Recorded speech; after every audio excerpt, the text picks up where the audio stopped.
So if you're watching this current video, make sure you like and subscribe, because we're going to have some more great content, some more stuff that you wouldn't have believed you could have did, wouldn't have believed this is going to happen. So definitely don't miss this. If you got some questions, comment below and we're going to handle your questions. We'll do some more content, more videos about the questions that you have. So comment below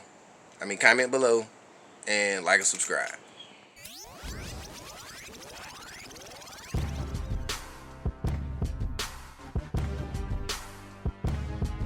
And we're in.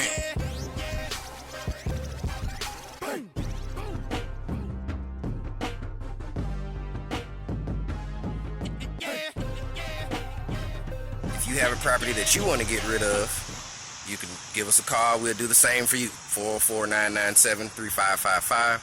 Or you can check us out online, ridebuyscash.com.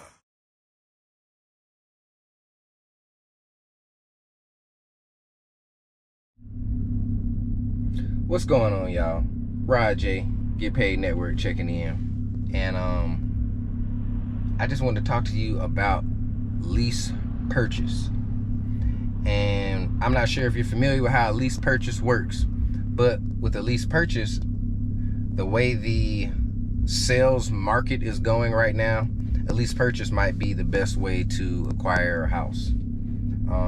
If you want to sell your property via lease purchase, that is also a good way to get full market value for your property. So it's a win for everybody with the lease purchase. So that's the reason why I kind of wanted to bring this up. We're interested in purchasing properties via lease purchase. With a lease purchase, you get, I could say it's kind of like renting your house out, but it's not the same. And the reason why I say that is because with the lease purchase, you're only going to rent it out for a term of, let's say, 1, 2, maybe 3 years at the most. And in that same scenario, for that time frame, you're basically just giving the person a limited time frame to get credit qualified to actually buy the property in their name. So during the lease purchase, the property is still in the property owner's name, but the person who's purchasing the property has to give a non-refundable deposit. So in that situation, instead of getting a first month's rent security deposit, which you have to return if they keep it in good condition, this deposit is non-refundable, for one.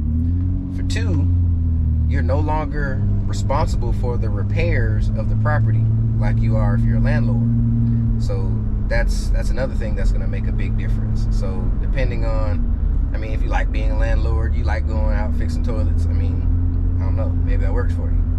But if you don't like fixing toilets, then the lease purchase is kind of the best way to go, because it's going to keep you from fixing toilets. You're selling your property, basically.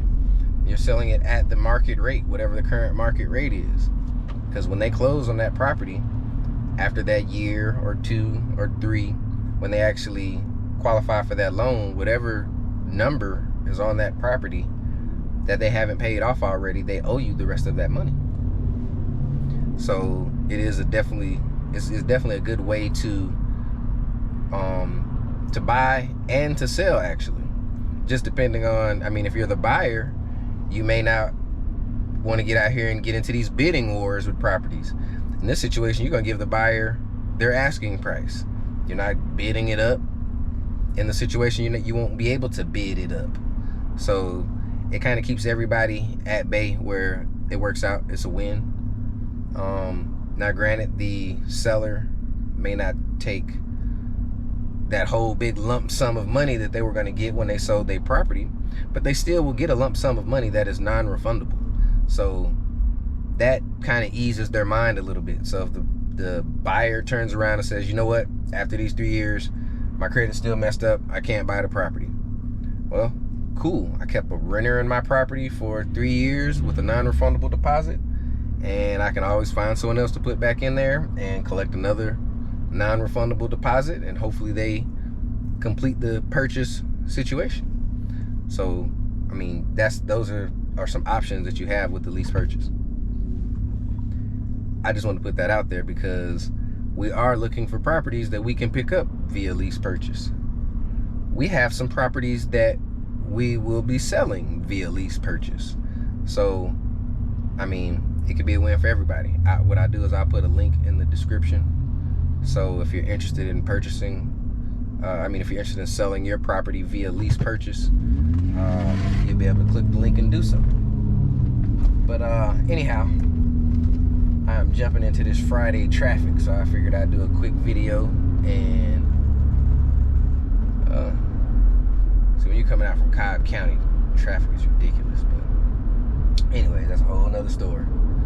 So we're about to go ahead and head out to go look at some more properties today. And like I said, we're looking for some lease purchase. So I'm actually going to be looking at some pretty houses today. They're actually going to be more expensive than the normal stuff that we look at. And the reason why is because in a lease purchase situation, I mean, because we're looking for properties that are already in great condition that we can just buy at the market value, then we're willing to go up to properties up to $450,000, $500,000. So that market might be a little bit harder for people to find a buyer for their property.